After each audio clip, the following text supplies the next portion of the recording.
하나님께서 오늘 우리들에게 허락하신 말씀은 신약성경 마태복음 6장 13절의 말씀입니다. 우리를 시험에 들게 하지 마시옵고 다만 악에서 구하시옵소서. 나라와 권세와 영광이 아버지께 영원히 있사옵나이다. 아멘.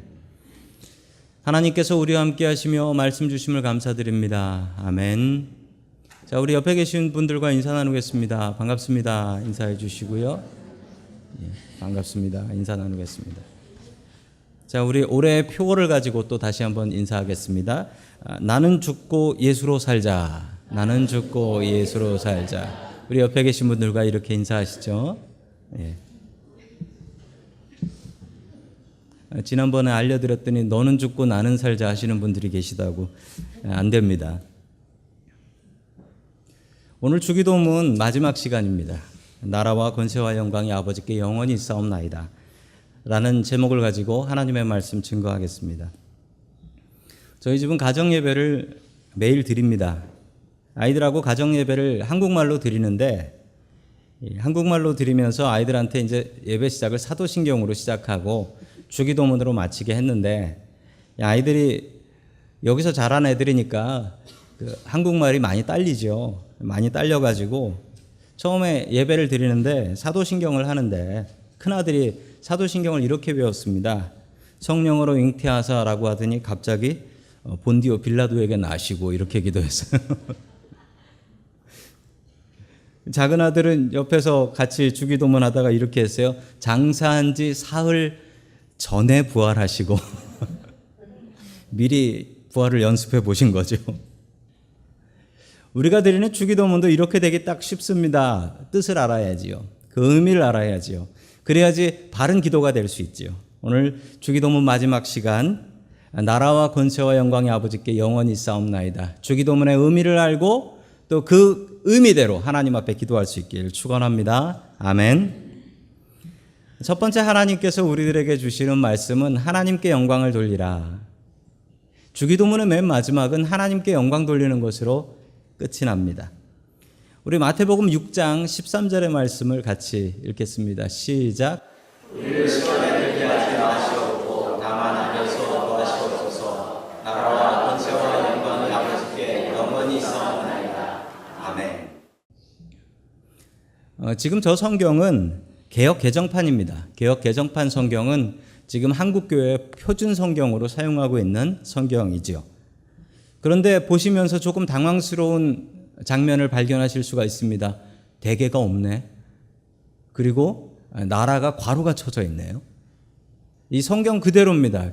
개역개정 성경, 한국 표준 성경입니다. 자, 이 두 가지 질문이 있습니다. 왜 대개는 사라졌을까? 그리고 왜 괄호를 쳐놨을까? 그럼 안 해도 된다는 건가? 더 당황스러운 것은 영어 성경입니다. 영어 성경 한번 보시기 바랍니다. 저건 NIV 버전인데요. 영어 성경을 보면 아예 괄호도 안 쳐 있고 없어요. 없어져 버렸어요. 우린 주기도문을 대개 나라와 권세와 영광이 이렇게 암기를 하지 않았습니까? 아니, 그런데 성경이 어렸을 때랑 지금이랑 성경이 바뀌기도 하는 건가요?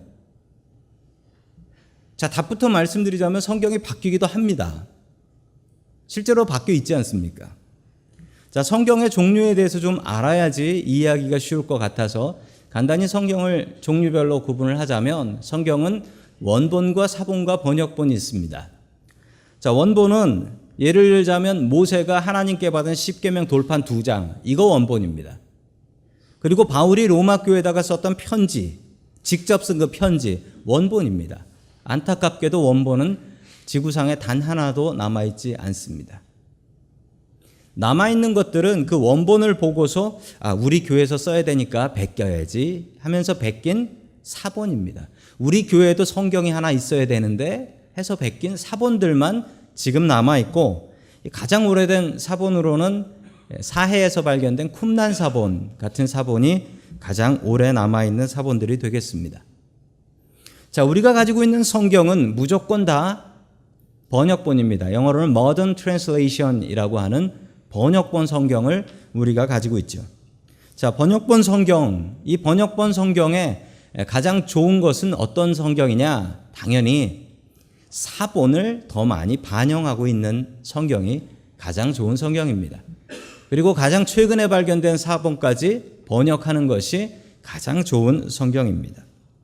새번역이라는 성경이 있는데 우리가 예배 때 보는 새번역이라는 성경은 대한성서공회에서 번역된 성경으로서 사해사본까지 번역이 되어 있습니다. 자, 그래서 더 좋은 성경이라고 볼 수가 있죠. 그러면 우리가 보고 있는 개역 성경이라는 것은 어떤 역사를 가지고 있을까요? 자, 우리가 보고 있는 개역 한글판 성경은 1938년도 판입니다. 1938년도. 그래서 그 시절에 쓰던 말들이 있는 겁니다. 그래서 예전 성경에는 가라사대 이런 말도 있었고요. 대개라는 말도 있었습니다. 그게 1961년에 다시 한번 개정이 된 건데 그걸 지금 우리가 가지고 있는 것입니다. 저는 개역 성경이 참 좋습니다. 왜냐하면 어렸을 때부터 이 성경으로 봤기 때문에 솔직히 저는 읽을 때도 개역 성경이 더 좋고 편합니다. 그런데 우리 아이들을 생각하면 개역 성경은 조금 적당치 않습니다. 왜냐하면 우리의 2세 아이들은 한국말이 딸리기 때문에 이 개역 성경을 갖다 주면 잘 못 알아들어요. 한참 된 얘기인데 저희 교회 청년 하나가 저한테 와서 이렇게 질문을 했습니다. 성경을 들고 왔어요. 한글 성경을. 그 친구는 한국말을 잘하는 친구였습니다.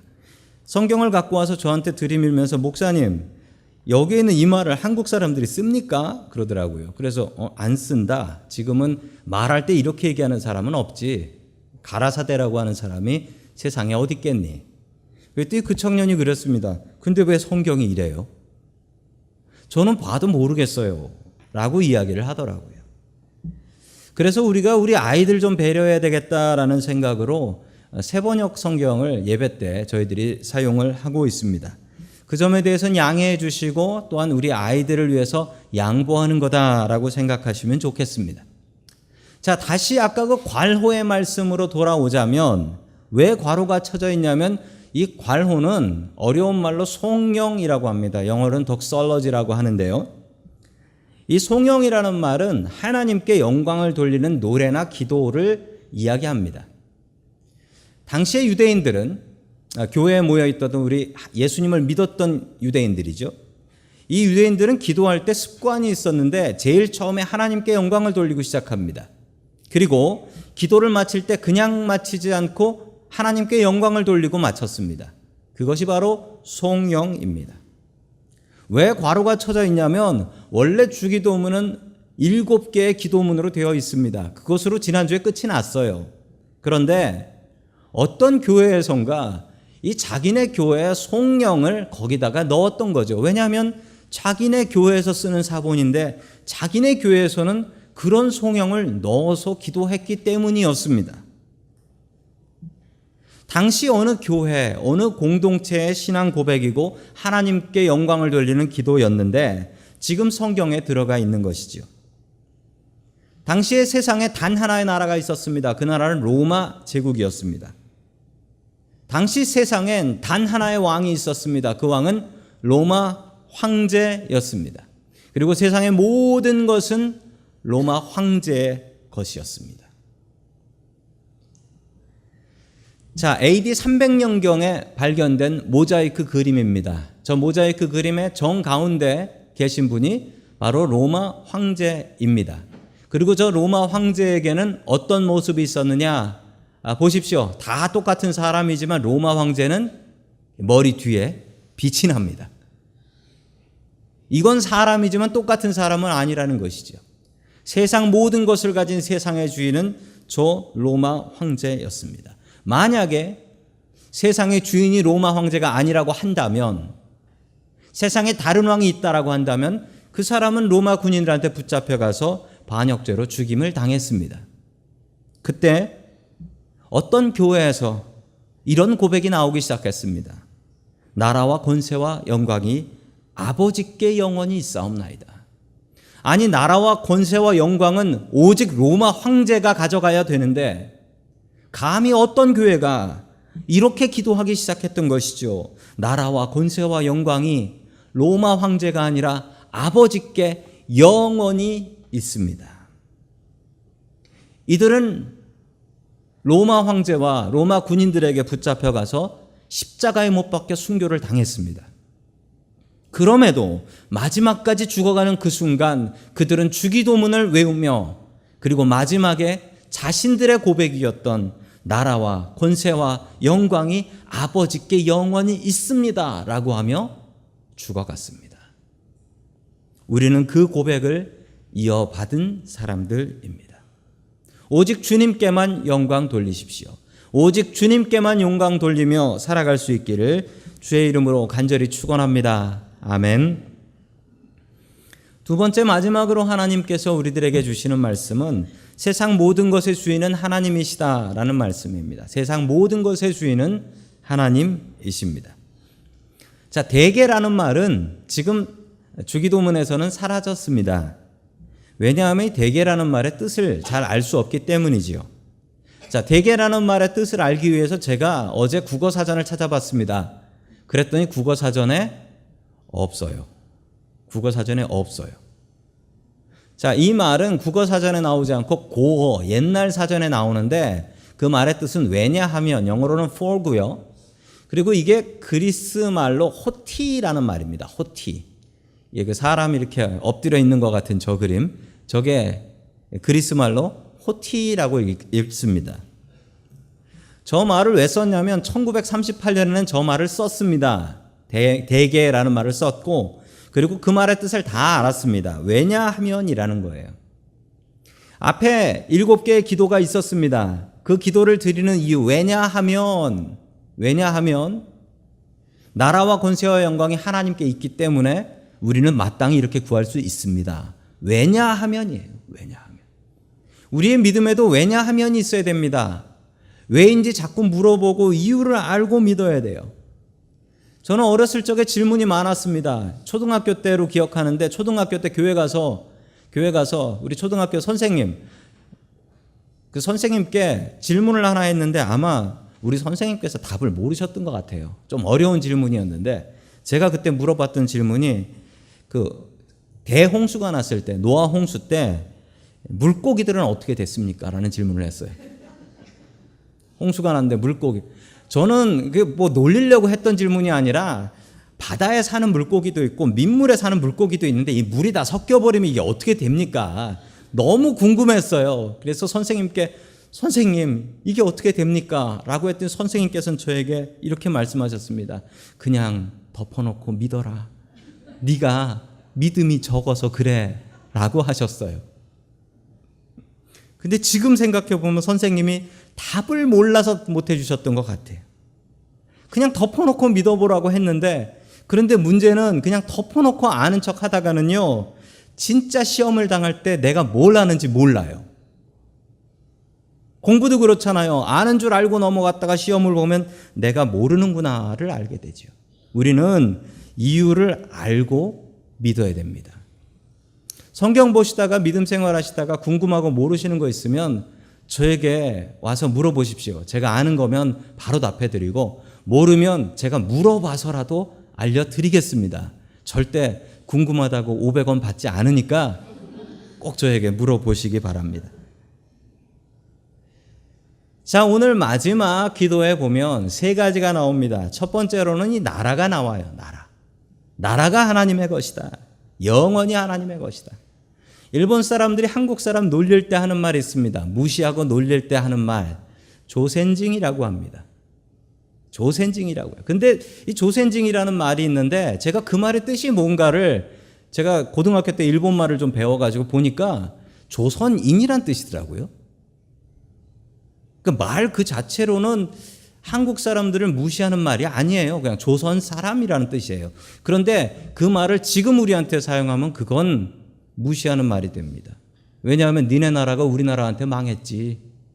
너희들은 망한 나라 백성이야 라는 소리가 되니까 그거는 우리를 비웃고 욕하는 말이 되는 겁니다. 그럼 비슷한 말이 또 하나 있습니다. 유대인이라는 말입니다. 주이시라는 말이에요. 유대인이 왜 유대인인 줄 아십니까? 아니 왜 이스라엘 사람이라고 해야지 저 유대인이라고 하나. BC 586년, 기원전 586년에 마지막으로 멸망한 이스라엘의 나라는 유다라는 나라였습니다. 그래서 그 나라 사람들이다라고 해서 유대인이라고 합니다. 유대인을 유대인이라고 부르는 것은 니네 나라가 멸망했다, 니네 나라는 더 이상 없다라는 이야기가 됩니다. 우리 어르신들은 잘 아실 거예요. 우리 어르신들은 나라 없는 서름이 무엇인지. 아무리 내가 공부 잘하고 잘나도 나라가 없으면 소용이 없더라. 나라가 없으면 어떻게 됩니까? 우리 일제시대 때 어땠나요? 나라가 없으니까 우리의 처녀들이 정신대로 붙잡혀가고 우리의 아들들이 강제징용으로 끌려가서 죽도록 일하지 않았습니까? 왜 그랬나요? 그때 국민들이 못나서 그런 게 아니라 나라가 없으니까 그랬던 거예요. 나라가 없는 괴로움, 나라가 없는 서름을 가장 잘 아는 사람들이 있습니다. 바로 유대인들입니다. 그들은 역사를 통해 배웠습니다. 나라가 없으면 이렇게 된다. 나라가 없으면. 폴란드에 있는 아우슈비츠 수용소의 모습입니다. 2차 세계대전 때. 저 아이들이 뭘 잘못했을까요? 저 아이들이 무엇을 잘못하고 못나서 저기 가서 죽어간 게 아니에요. 저 아이들은 나라가 없었기 때문에 저런 험한 꼴을 당한 것입니다. 지금 이 기도를 드리고 있는, 주기도문을 드리고 있는 유대인들 교회에 사람들이 이야기하는 나라의 의미는 무엇일까요? 이들이 나라를 얘기했을 때는 그 나라는 정말 눈물 나는 나라입니다. 눈물 나는 나라.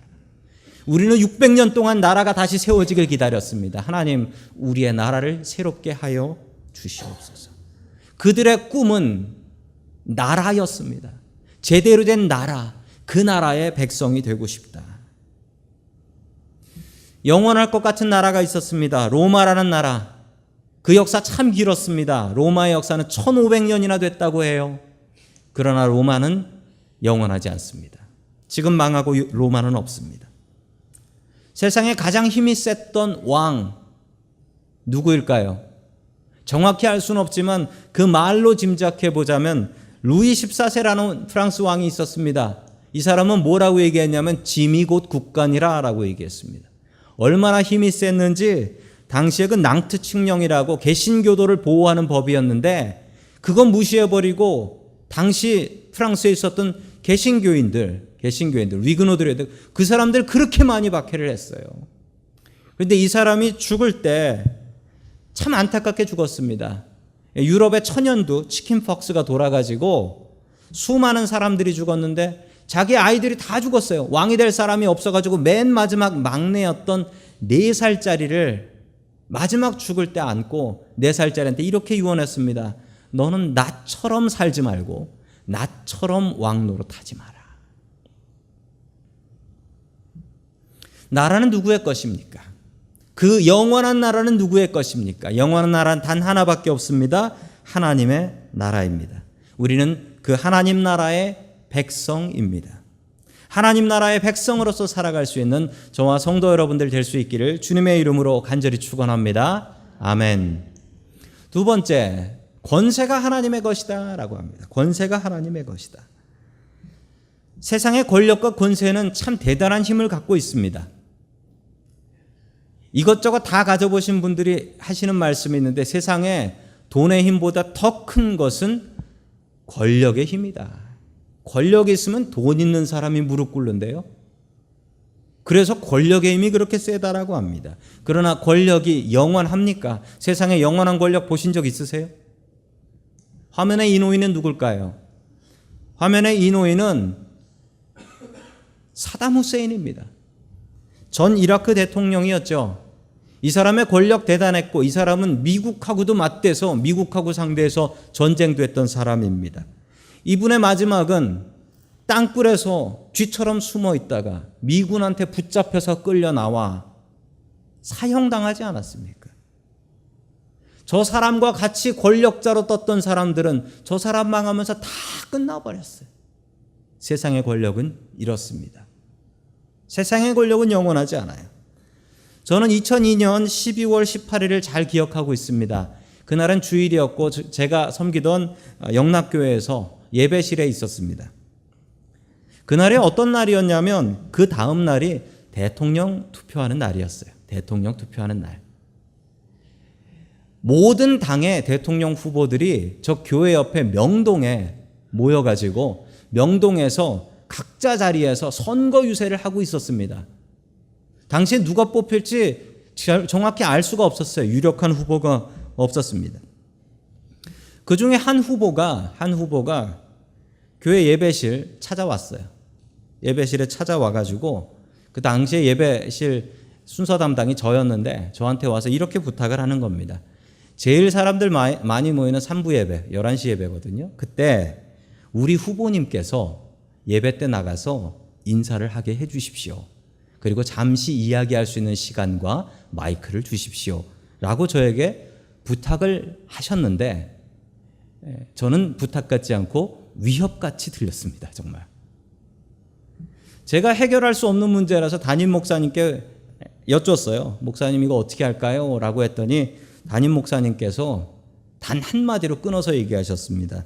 그냥 돌아가라 하세요.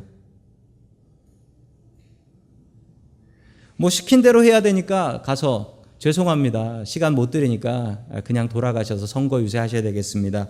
라고 돌려보내는데 가면서 막 이래저래 막 불평을 막 하고 가더라고요. 그리고 당선되고 나면 보자 막 이러고 가더라고요. 그래서 제가 그날 밤새 기도했습니다. 저 후보가 떨어지게 하여 주시옵소서. 저는 그 후보가 좋았는데 저의 기도를 들어주셨는지 그 후보는 안 됐습니다. 세상의 권세라는 것이 그렇습니다. 만약 그 후보와 같이 일어났다면 그 후보와 같이 망할 것입니다. 주님께서 주시는 권세에 대한 말씀이 여기에 있습니다. 마가복음 9장 23절의 말씀 같이 봅니다. 시작. 예수께서 우리에게 말씀하셨다. 할 수 있으면 무슨 말이냐. 믿는 사람에게는 모든 일이 가능하다. 아멘. 하나님은 모든 것을 할 수 있는 영원한 능력이 있으십니다. 우리가 그의 아들이 되고 그의 딸이 되면 무엇을 누릴 수 있을까요? 대단한 능력을 누릴 수 있습니다. 아버지의 권세가 나의 권세가 될 수 있습니다. 믿음으로 가질 수 있다고 합니다. 그 믿음 가져서 주님의 권세, 내 권세 삼을 수 있길 축원합니다. 아멘. 마지막 세 번째, 영광도 하나님의 것이다 라고 이야기합니다. 영광도 하나님의 것이다. 하나님은 영광에 아주 민감하십니다. 그래서 자신의 영광을 빼앗기는 것을 참지 못하십니다.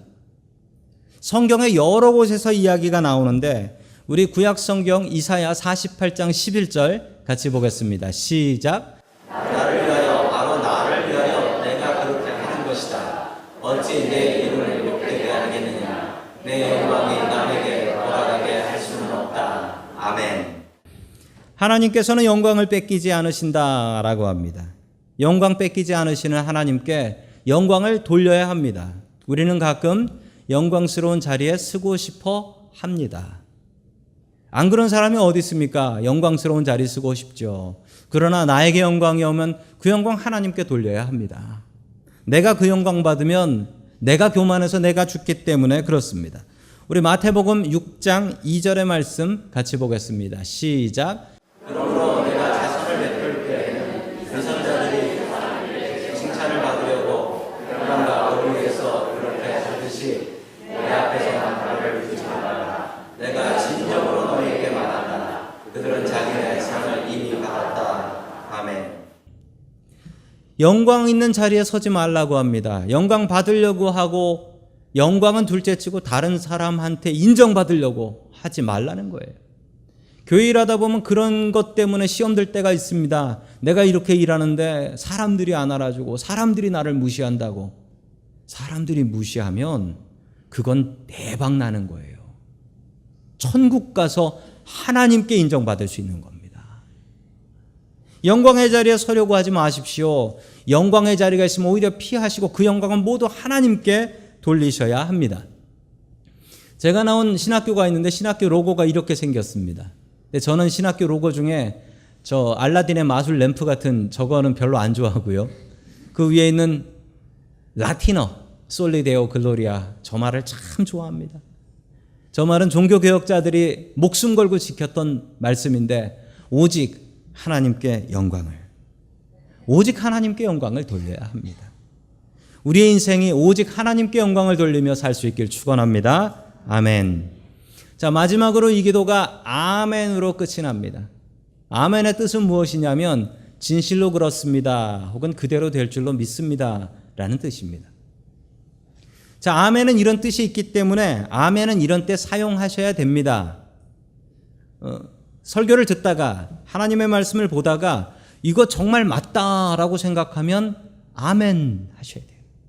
그리고 그게 나의 것이 되었으면 좋겠습니다라고 생각하면 아멘 할 수 있어야 됩니다. 그래서 아멘은 많이 할수록 좋은 겁니다. 계약서가 있는데 계약서에는 사인을 해야 됩니다. 미국은 도장 안 찍고 사인을 하죠. 사인하지 않으면 그 계약서를 다 읽고 이해를 해도 이건 내 계약이 아니에요. 아멘은 계약서에 사인하는 것 같습니다. 그래서 이 말씀이 정말 맞다, 나도 그랬으면 좋겠다라고 하면 그때는 아멘 해야 됩니다. 내가 내 마음으로 주님을 믿고 의지한다? 그렇지만 입으로 고백해야 구원을 얻는다라고 분명히 이야기를 합니다. 그러므로 우리는 더 많이 아멘 할 수 있어야 됩니다. 우리의 신앙이 아멘 하는 신앙 될 수 있길 축원합니다. 아멘.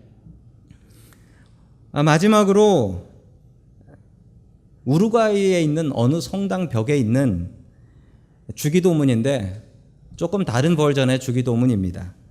반성하는 주기도문. 어떤 내용일까요?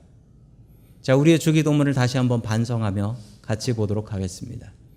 하늘에 계신 하지 말아라 세상 일에만 빠져 있으면서, 우리 하지 말아라 너 혼자만 생각하며 살아가면서, 아버지 하지 말아라 아들 딸로서 살지 않으면서, 이름이 거룩히 여김을 받으시오며 하지 말아라 자기 이름을 빛내기 위해서 안간 힘을 쓰면서, 나라가 임하시오며 하지 말아라 물질 만능의 나라를 원하면서, 뜻이 하늘에서 이루어진 것 같이 땅에서도 이루어지이다 하지 말아라 내 뜻대로 되기를 기도하면서, 우리에게 일용할 양식을 주시옵고 하지 말아라 가난한 이들을 본체 만체 하면서, 우리가 우리에게 죄 지은 자를 사하여 준 것 같이 우리 죄를 사하여 주시옵고 하지 말아라 누구에겐가 아직도 앙심을 품고 있으면서, 악에서 구하시옵소서 하지 말아라 악을 보고도 아무런 양심의 소리를 듣지 않으면서, 아멘 하지 말아라 주님의 기도를 진정 나의 기도로 바치지 않으면서.